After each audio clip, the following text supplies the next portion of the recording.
বৰুৱা একেটা বেছি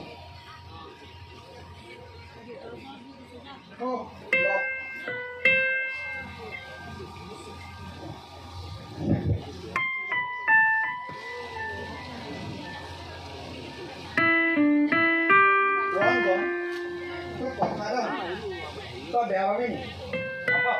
কচোন কি কথা তোৰ বাৰু মনীষাৰ লগত মাত বোল নাই নেকি আজিকালি কি কবি বন্ধু আজিৰ যুগত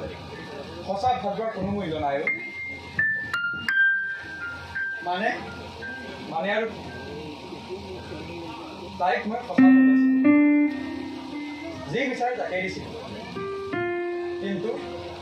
তাই মোক ভাল পোৱা নাছিল তাই ভাল পাইছিল মাত্ৰ মোৰ সম্পত্তিবোৰ সকলে প্ৰেমত এইবোৰ থাকে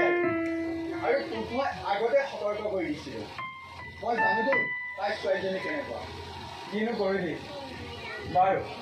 হ'ব দে তই বৰ মই যাওঁ মানে ক'ত জ্বৰ নহয় ৰাজাহঁত ৰৈ থাকিব নহয় ৰাজা সেই বদমাছকেইটাৰ লগত তোৰ আগত কি কাম কিয় মোৰ এটা বদমাছ আৰু বদমাছৰ লগতে থাকিব তই মোৰ কি কৈ আছ ৰঞ্জন মই ঠিকেই কৈছোঁ যিটো ল'ৰাই দেউতাৰ মুখত মাত মাতি পোৱা নাই আজিকালি মুখে মুখে কথা কওঁ মই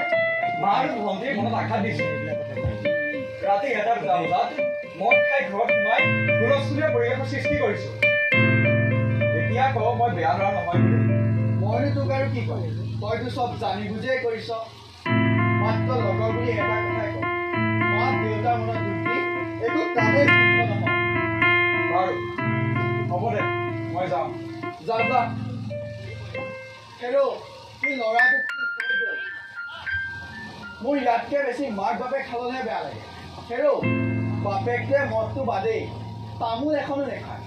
আৰু পুতেকটো এজনী ছোৱালীৰ কাৰণে ইমান বেয়া হ'ব পাৰেনে হে ভগৱান তুমি বন্ধু ৰঞ্জনক সৎ পথলৈ ঘূৰাই আনা